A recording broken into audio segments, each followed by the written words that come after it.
Good morning. On today's WOTWIP and Coffee, I am working on my shirt that I had been, it's an old project, so I am working on it today.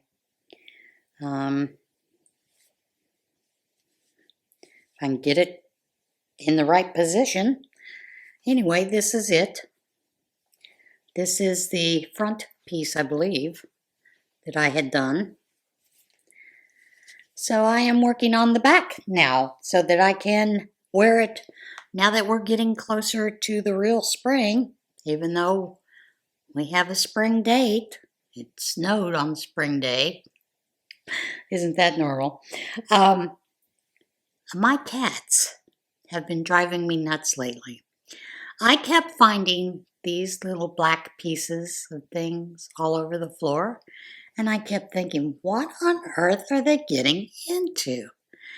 And I realized that the tripod that my camera sits on, it has a foam around what's called the monopod that you can take and just carry your camera on it. It has a little bit of a foam pad around it, and they have been shredding it, playing with it, biting it. And I know who's doing it. It's Izzy. She's a biter. She chews on things like crazy. When I have a shop vac that I use to clean up a lot of the litter that's spilled all over the floor. And she will chew on that hose if it's out there. So I have to put things away with her. She is a little bit of a chewer.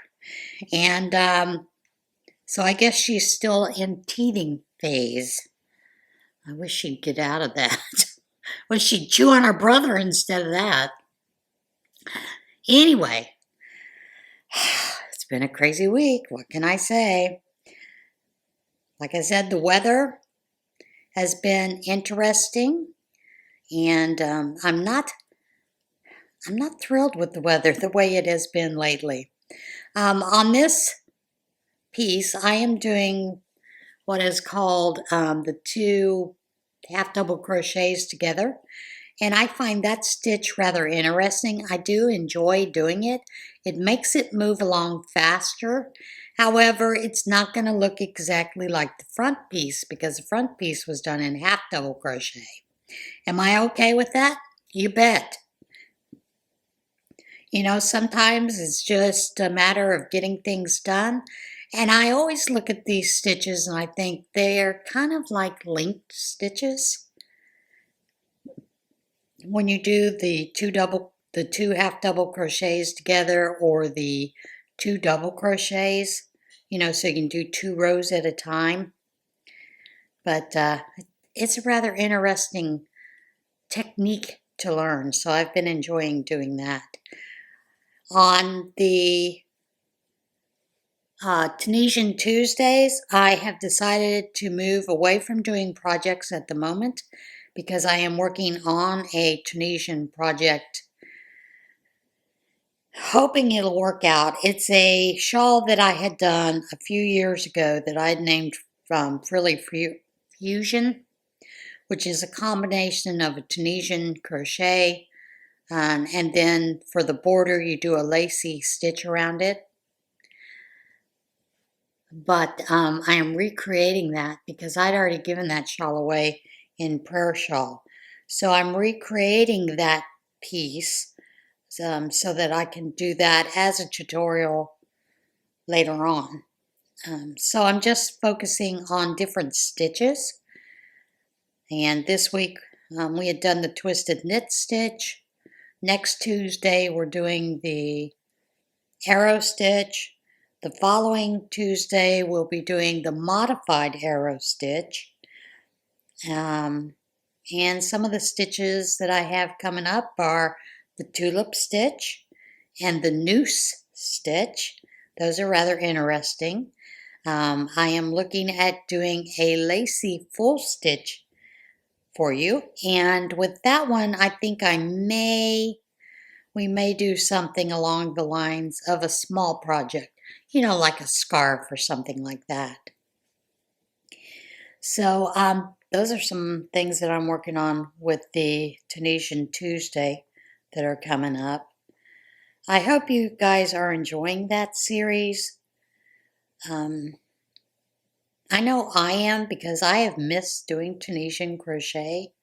You know, since Thomas's death, things are a little different, because I don't have as much time to do some of the things that I've done in the past, because now I am doing things, things around the house that Thomas and I did together that made it faster, like cleaning, cooking and cleaning, those kind of things. And as well, now that I do own a home, I'm doing things around the home that need to be done. I am still processing a lot of Thomas's things from the university. There are quite a few books and field manuals that I still need to go through and determine what needs to happen to those, as well as there were some articles that Thomas had done. So I am maintaining his article base at ResearchGate. And many times there will be people that will ask for a paper that he had put up an abstract for. So I'm having to search through those things, see if I can find that paper, or if it's on one of his manual hard drives, so that I can upload it for these folks. So yeah, that takes a lot of time. And I didn't ever think that I would be doing that kind of thing. Even while he was sick with cancer and, the possibility of him passing away, I never did think that I would have that to add to what I do just in general daytime anyway. So it's been rather interesting. Last night we had our Awana group, and I got a little bit of reprieve from my little fellow gnome buddies. I think I told you about those guys. Whereas we were talking about, it's going to be a while before I get 3 baseball teams of gnomes made. And my one little friend said, well, both the boys told me, oh, we just want you to make us 1 or 2 gnomes, baseball gnomes. However, Jerry, she still wants a full team. So I told her, fine, you're going to get some, maybe some pocket gnomes instead of a full team, a full-size gnome like what I had made her. So at least I got a little reprieve on what I need to also do for these fellows. So yeah, it's been rather interesting. And then, of course, the boys last night with Awana, one of the boys was the recipient. They have a blue box. It is a blue paper box. And one person gets to take that home each night or each week, and then they bring it back with something in it. And we give it to the Awana leader, who then opens up the box, and then he creates a biblical story or message out of whatever is in there. So last night, the boys had it's one of those magic boxes that when you drop a coin down in it, it has a mirror, but you'd never see the coin in the box, in the window. But then when you go to open the lid of the box, when you slide it back, a plastic spider jumps out at you, grabs your hand. So the boys were having fun, teasing me with that, so I was playing along with them. But he did a great story, with that. So it's interesting to see the stories that he does come up with and the message. But yeah, that's a rather interesting concept to use for this, the way that they handle the stories and everything. And the kids are doing really great. One of our leaders had decided to go and see the movie The Ark and the darkness and with her kids, because they've been talking about it at home in their study work. So they went to go see that, and she normally leads the story time for our group. So her sister took over the story time, and she is a teacher at a local Christian church. And she had something planned out, and she left it at her desk in the school that she teaches at. So she came up with something else on the fly, which was the story of Easter and what it means. And along the way, she had picked these verses that talked about what happened each step of Easter. And as with the Awana, the kids learned verses, Bible verses. But as she came to the verses, the kids recited the verses. She was going to read them to the kids. The kids recited the verses to her in unison, which is amazing to see. Because sometimes you're not real sure if the kids are really learning the verses. And then she would ask what it meant, and the kids would tell her what it meant. So it's pretty cool to see that. So yeah, we've been having fun with that. Whoops. Do the process, Jane. Don't stop. So yeah, those are some things that are going on around here.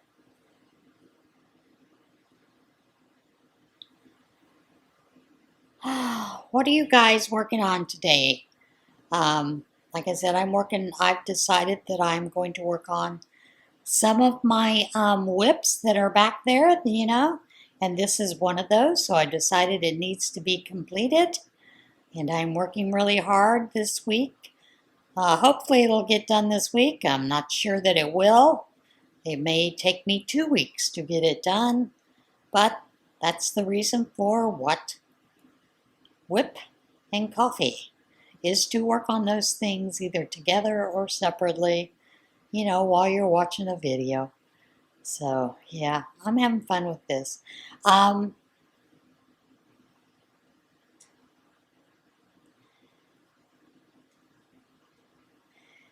think it's rather interesting with the Zoom group, and I am not a part of the Zoom group, I will tell you that.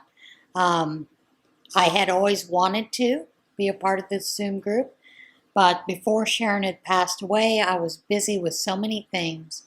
When I was doing the prayer shawl ministry as one of the administrators, that's pretty much a full-time job. So I was doing a lot of that. And then, of course, Thomas got sick, so I never got involved with the Zoom group.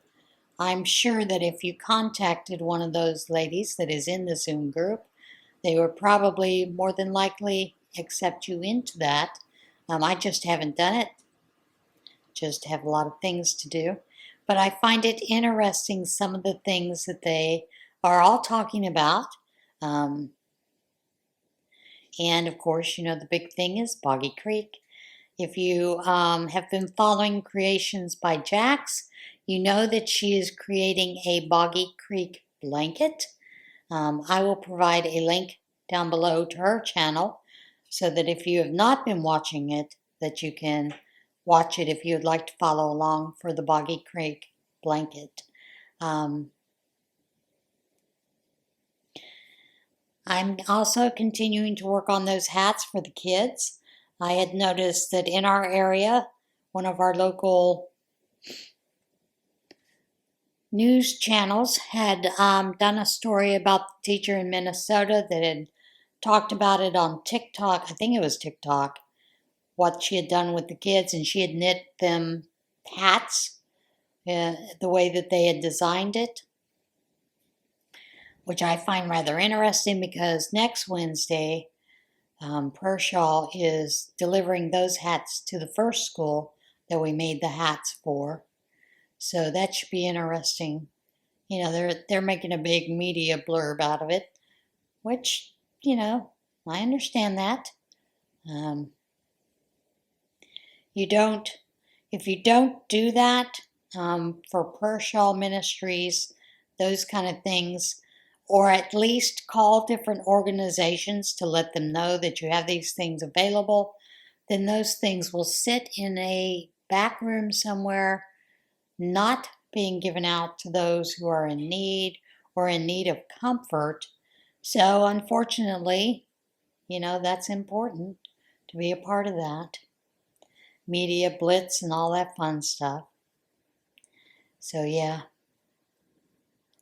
it's rather interesting to see how each group works things, to help out those kind of things. But I hope you guys are at least planning to do a Boggy Creek blanket, or even doing squares. As you know, Billy of the Crafty Floridian is looking for squares, granny squares. Of course, she has several. She has different colors. She is asking for certain colors for certain times of the month. If I remember correctly, Christmas,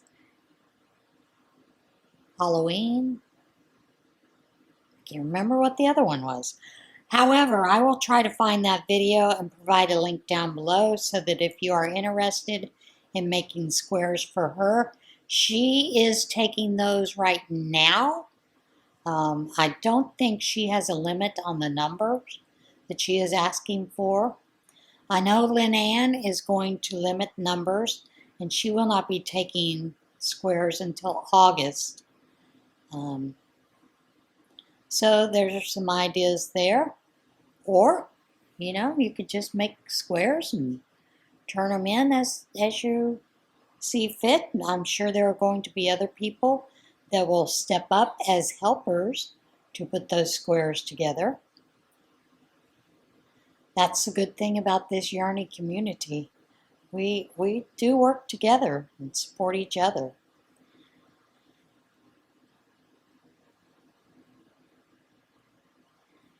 And I have a couple of shout outs that are coming up where there are some very new channels that do have quite a few tutorials for squares, for blankets, those kind of things that I think you will see helpful for that project itself.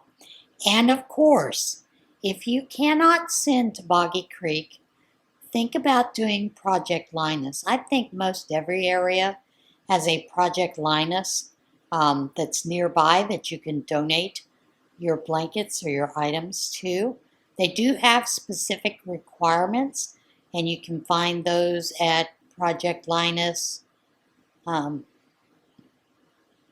can find those at projectlinus.org.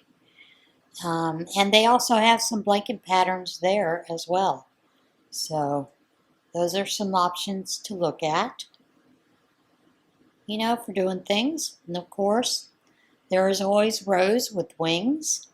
We have a lot of opportunities that are available to us to get out our items to help others. So consider using some of those different places. I'll try to remember to leave links down below. But I'll tell you, I'm getting old. It's getting hard to remember those kind of things. I'm kidding. Hopefully I'm not that old yet. The kittens have discovered the deer. Now the deer have been coming around all along anyway, but the kittens hadn't really played. Well, they're getting to be more cats now than kittens. I guess you'd call them. They're in their teenage years. So they have now taken to sitting at the windows in the craft room to watch for the deer. So I find that rather interesting, watching them watch those deer. And of course, they've got to be in the thick of things if I'm sewing back there. I've gotten to where I cover the material that I have with muslin cloth so that the cats, if they're going to get on the material, will sleep on the muslin instead of sleeping on the material that I'm using. Izzy is a big fan of going back there. when I am trying to sew and she wants to sit on the fabric, or as you saw in one of those videos, I think I'd shown where she is actually sitting in some of my interfacing. It is a hard interfacing. It is a fusible. I use it for certain projects. So she found a way to make her little nest because it was rolled up sitting on top of a, they're scraps that I use to practice things on. Those kind of things that I have sitting in one of those plastic bins from the Dollar Tree. So she likes to lay on those things, and I figure since she is doing that, I'll go ahead and let her, because it's no big deal for me, because those are just practice pieces. Lots of times if I have a request to do embroidery, I will test it out on those scraps before I actually do it on the real material that I have safely hidden under muslin.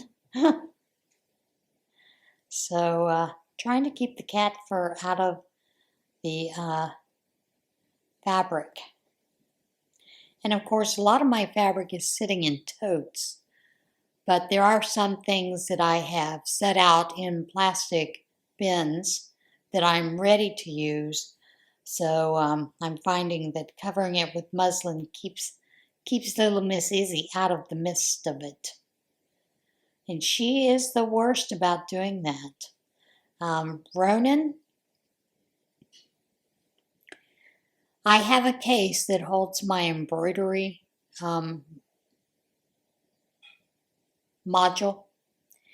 Now, the embroidery module is not hooked up to it because I normally have it set up by my machine anyway. So he likes to get into that case. It is a big suitcase, and he likes to get into that. The other thing is he likes to sit on my my secondary machine, sewing machine, that I have just in case Miss Lilybell has to go to the Bernina doctor. So, yeah. He likes, like I said, he likes to sit on that, lay on it when I'm in there. The other thing is he likes to lay on the floor next to me when I am sewing. The other thing is when I am sewing, he likes to get up on my sewing machine table and watch. Luckily, he's not reached out for the needle. That was a big fear that I had, that he would do that. But so far, he just sits and watches when I'm sewing. So then in between, after I'm done sewing, I cover everything up and pretty much do the way that I was doing when I was doing the mask for the dreaded C word. I wipe everything down with the Clorox wipe. So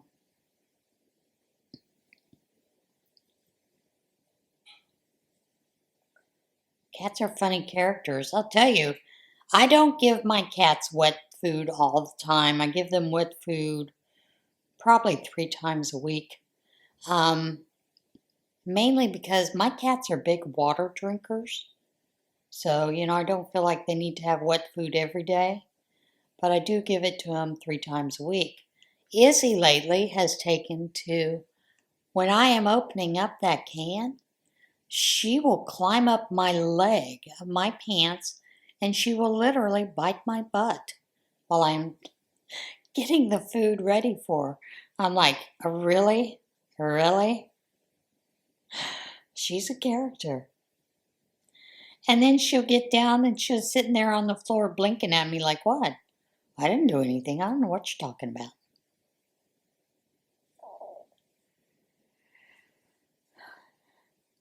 All right, guys, I think I have chatted your ears off enough.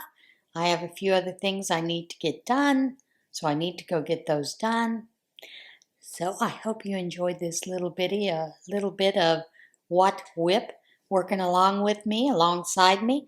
Tell me what you're working on. Post in the Facebook group what you are doing while we're doing this, or just some of the items that you are working on in general. All right, I'll see you guys again next week. As always, be a little kinder to yourself, be kinder to one another, love one another. I'll see you again soon. Bye.